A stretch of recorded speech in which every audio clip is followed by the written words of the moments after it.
Hey, it's the local spotlight show here at WJBM Studios in Jerseyville, Illinois, the voice of the Tri-Counties. I am Chris Lorton. I'm with WJBM Studios, and with me today, again, it's our second episode because we just couldn't get through everything on the first episode. And we have so many good things to talk about.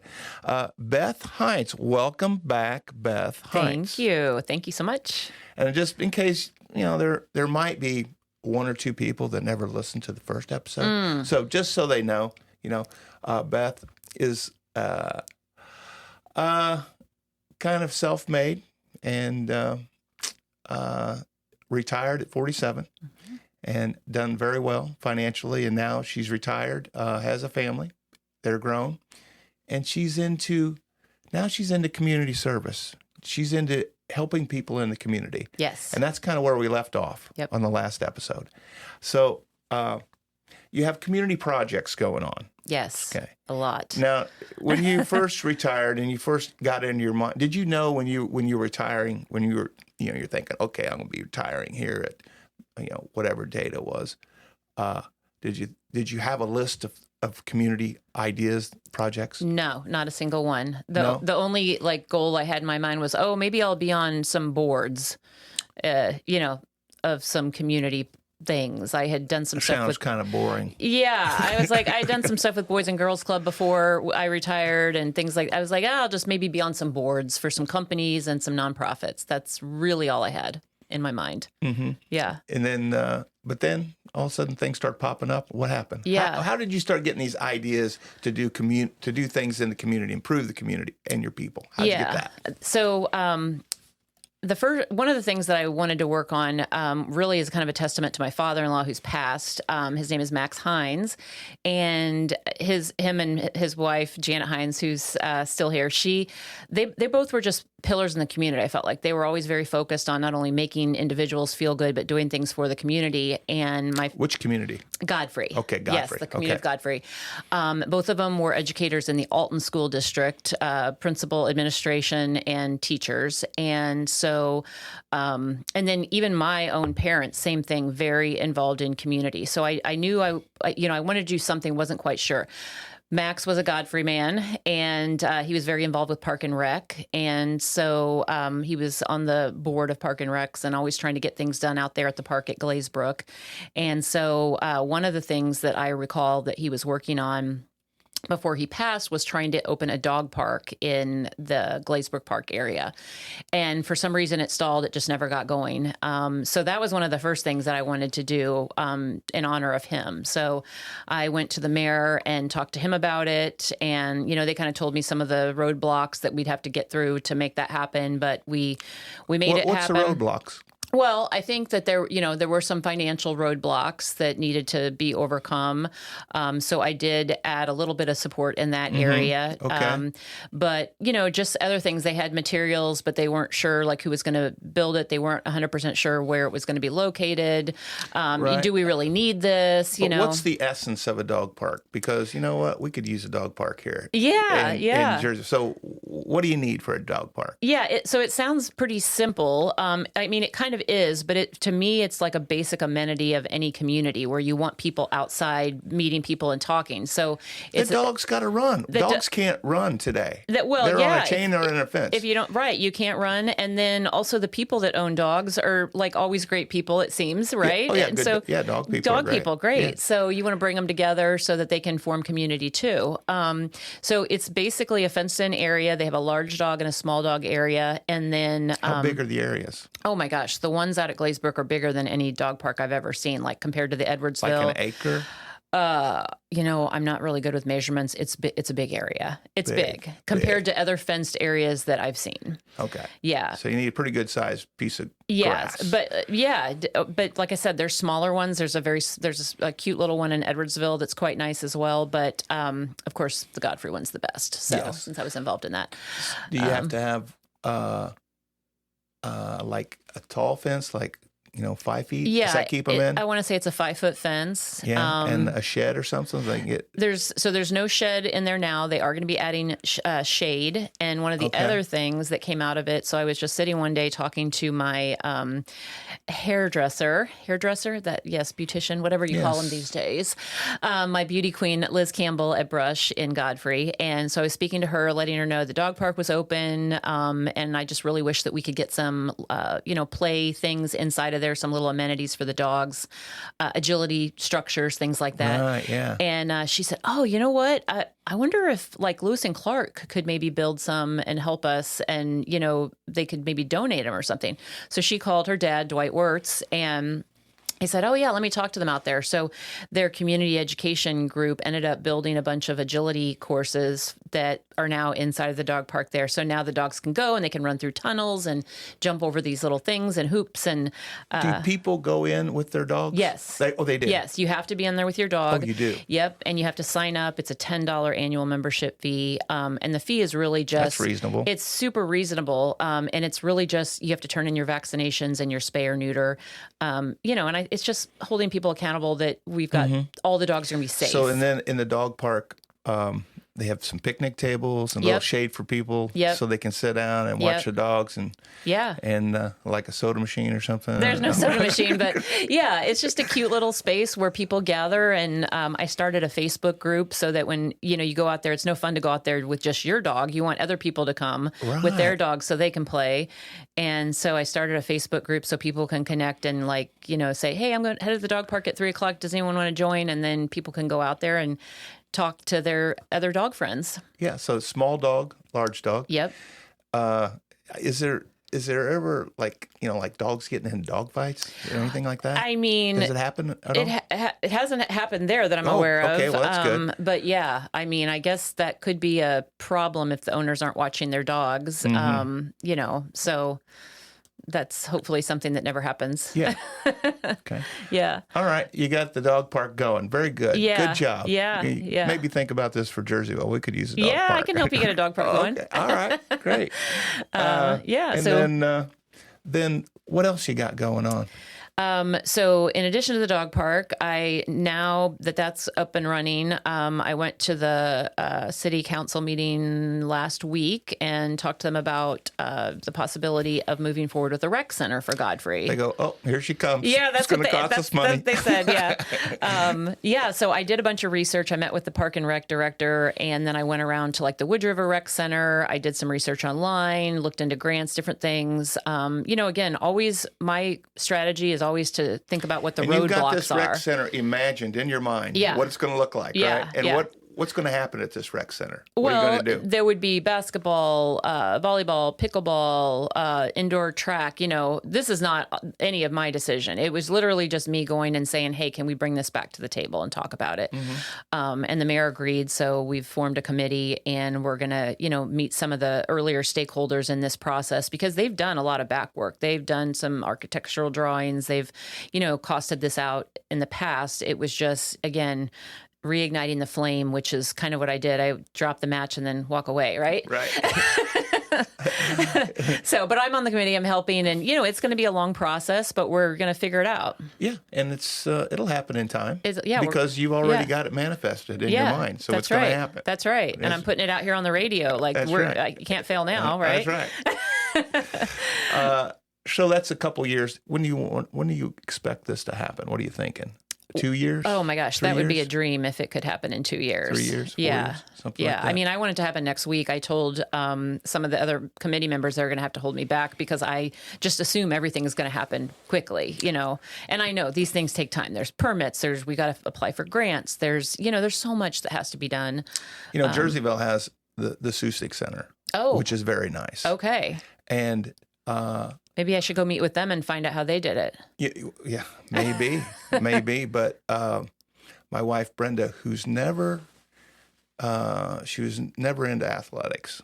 As a kid growing up. I mean, she started, working out. When she's as a mother. To get herself into shape. But she was never into sports per se.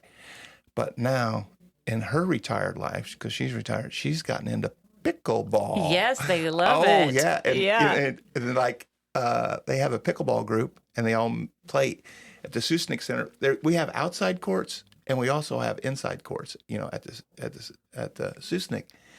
And they all meet there. They got 3 courts, and they have a blast. They love it. Yeah. She goes, it's so much fun. She's probably met so many people, and yeah, it's like so good for the community and to it's have such a that. good workout. Yeah. Used to be we'd get up in the morning, she would make me breakfast, and we'd have some talk, do some coffee, and then I'd go on my way. But now she gets up, and now we fast. We don't have breakfast, and she goes pickleball, and then I go work out, and then come here. Yeah. So a little different, but people will love it. Godfrey, I sure. really hope so. I think that one of the things that we got to keep doing for Godfrey in general is to create amenities where people want to stay and younger people want to come. Like, that's really my goal with pushing some of these things forward. Which is kind of leads me to another thing that I'm working on. Well, before that, I got to let everybody know. Oh, okay. Those that may have just tuned in. Yes. That I have Beth Heinz with me. Yes. All right. The manifesto person. Yes. Yeah, okay. And so we got the dog park. Uh-huh. And then the rec center you're working on. What else? What's next? What do you got going on also? Because I know you got several things. Yes. So one of the things I'm super excited about that actually is starting next Saturday is, so a friend and I, my friend Jenny, we kind of got together. She's also retired, and we decided that we wanted to create kind of like a social wellness club for people any ages, 18 to 108 if you want to be in this. But basically what we're going to be doing is creating men or women. Yep. Okay. Any age. But we're wanting to create community experiences. Yes. So to give you an example, the first experience that we're doing is next Saturday. It's already sold out, but what it is we're hosting a dance class. What's the date? It's the 22nd of November. Okay. Yep, it's already sold out. But so I had gone to this dance class in New York with this guy. It was like a thing where you go and he does like he teaches you a choreographed dance. Yeah. And I'm not a dancer. I cannot dance. It's embarrassing, but I don't care because I spent an hour in this room dancing to these songs with a smile on my face, feeling so invigorated with all these other people that wanted to just be happy and come dance. So I found a place in St. Louis called Yes Honey Dance Studio, and I met this guy there named Ryan. And I said, hey, will you come to Godfrey, Alton area, and do a choreographed dance class? He said, absolutely. Yeah. So I'm bringing him in, my friend Jenny and I, for our social wellness club. We've called the club Shift Social. And this is your first event? This is our first event. Okay. Yeah. And we've got 60 people. Oh, my. Yeah. 60 people, because that was the capacity. We're having it at Post Commons. Yes. And Ryan's coming. People are going to come. We're just going to mingle, enjoy each other, learn this choreographed dance. No alcohol? No alcohol. No, not for this event. But we have Cafe Lene out of Wood River coming to give small bites. You're going to have some beverages? Yeah. Okay. And really the purpose is just to get people feeling happy, like have a smile on their face for an hour, feel happy for the rest of the day, meet people, create joy in their life. And that's the reason I went into the bar business years ago. Yeah. Because, you do. People come in and they meet other people, you know, and put a smile on their face, leave work at home and enjoy people. Yeah, because that's what, with social media and stuff, everybody, I think you can go online and find anything that you want to learn, but learning it like in person and from people is so important. I think people want this to happen, like health, community, that whole thing. It's a huge market right now. This is what people are seeking out. They want to feel better, look better, meet people, talk about things. So this is our first event, and we're going to do one every month. And our goal, we're not making any money on this. It's literally all we're trying to do is build a community of people that want to grow and learn new things while having fun. Now, do you have to pay something to do this? So the dance class was $20 to attend, and that's literally just to pay for the space, the dance teacher, the food. All the stuff. Yeah, we're not making any money on it. And then, we've got events planned for future months. We've already got next month's planned, but it's a secret. We're going to be telling it at the actual event on the 22nd for December, what that event will be. And we're excited. Yeah. Yeah. Now, how about, we talked a little bit, one of your other projects is board, you're on the board of Refuge? Yes. Tell me about that. So Refuge is an organization in Wood River that is focuses on helping children who have experienced complex trauma, children and parents possibly too. So, any type of complex trauma, they provide therapy to the children and also kind of teaching skills to the parents or their caregivers as well. It's not always the parents. Sometimes it's foster parents, grandparents that take care of them. A friend of Jenna's, you also know Jessica Grace. Oh, yeah. She is a president on the board. She has a show here. I know. I've listened a few times. So she asked me if I would be willing to be on the board, and I joined about a year ago, and I absolutely love it. We do like the annual golf tournament. We do the dinner, the annual dinner, and it's just finding ways to support the children. It's crazy. I had a board meeting last night, and just seeing the impact that organization makes is amazing. And I had never heard of it until Jessica told me. I'll be darned. Yeah. So. All right. And also, up your sleeve, you coach. You coach women? I do. You're available to coach women? I do coaching for women and businesses. So I always say I coach companies and the people inside of them. That's kind of my thing. Yeah. So what's your ABCs of coaching women? So do you coach them the same way? Businesses or women? Same outline? I mean, maybe. I think it just kind of depends on the situation. So businesses, really my expertise is helping them. What's your methods for coaching? Give me some insight on coaching a business. Coaching a business. Yes. So business development, scaling, growth, companies, that's my expertise. So what I would do with a business is kind of understand how they're currently doing things, what are some of their current challenges, and then work with them on recommendations for improvements, whether it's, okay, this is how you're currently trying to sell this product. Let's talk about, doing it a little bit different, or let's look at these. Okay. Yeah. What's usually the problem with businesses? Because a lot of people want to go into business, and a lot of people, it's their dream to own their own business, and they go into business.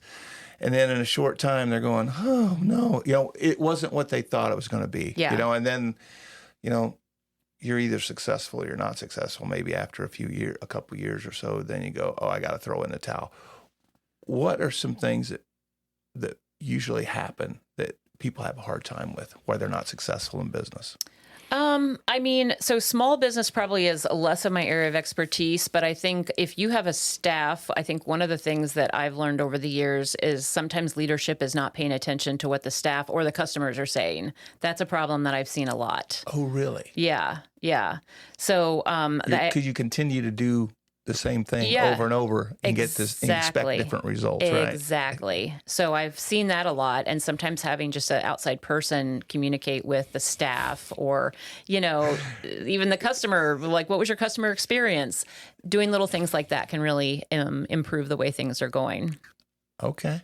Anything else? Any other advice or any tips? It's so hard to say because, again, it depends on the business. So I would say from a general perspective, those would be my main things. Mm-hmm. How about a restaurant business? Oh my gosh, restaurant. Now that's a tough business. Yeah. That's a tough one. That's a tough one. Have you ever did any restaurants? I have never done any restaurants. Most of my experience has been in the biotech, life science, pharmaceutical type side of the business. I see. But if you were going to do a restaurant business, what would you say? What are the main things? If you're like just looking from the outside, because you're in the business of helping businesses. Yeah. And you've been in plenty of restaurants. Yeah. So you know that. So what's your tips? Okay. So for a restaurant, this is a huge thing for me, is understand what the customer wants. one of my biggest pet peeves is when you go to a restaurant and they do not have a good cocktail menu. Yeah. Like, this is something that, oh, you got someone behind the bar just pouring vodka and cranberry or whiskey and Coke. Like, I can't stand that, like, think about it. It's part of the experience. Do you have the good wines? Do you have the good ingredients to make a perfect craft cocktail? I mean, that's just one example, but listening to what your customers are actually wanting. And listen to what your customers want. Yeah. And maybe ask ahead of time. Yeah. Yes. Yeah. I think that's a big thing. Okay. Well, what else you got going on in your retirement? Because it sounds like we've got a few minutes left. Yeah. So Okay. What is the words of wisdom that you want to leave people that are listening to this, right? Yeah. And they're thinking, I want to be like Beth. Oh my right? gosh. That's where I want to be. I want to be successful and financially stable and enjoy my life. So, Yeah. what do you think? I would say, you just really have to have that mindset. There's always a way to make it happen. I do really feel like there is always a way to make it happen. You just have to connect yourself with the right people. You should surround yourself with the right people. Mm-hmm. It's so important. If you are surrounded by someone who doesn't have that same kind of mindset or is negative, it's just not. Yeah, it's not going to work. No. It's just not going to work. And the other thing, I'm going to put my 2 cents worth in, is that you go in a direction, right? And then something happens and it's not going the way it should go, right? You have to be able to pivot and go in another direction. Yep. You got to make it. You got to make it work. Yeah. Just because you think it's going to work doesn't mean it. That's right. You got to make it, and before you throw in the towel, you got to make it work and stay at it. Yep. And figure it out. You got to change. You can't keep doing the same thing. You got to make some moves. That's and right. They might be small moves, but they're important moves. And those moves you make, they might not be it either. You got to keep making them until all of a sudden something goes, oh, yeah, that's it. Yeah, just keep experimenting. Yeah. Like, just diversify your portfolio. Like, do so many different things, experiment until you find the right way that it's going to work or the thing that makes you happy. You can do it. Yes. That's what I would say. Be positive. Yeah. Manifest. Yep. All right. Well, Beth, thanks so much for coming Thank in. you. Enjoyed it immensely. And I hope to see you around again sometime. Yeah. Maybe we'll have you back. All right. All Sounds right. good. All right. Take Thank care. you so much.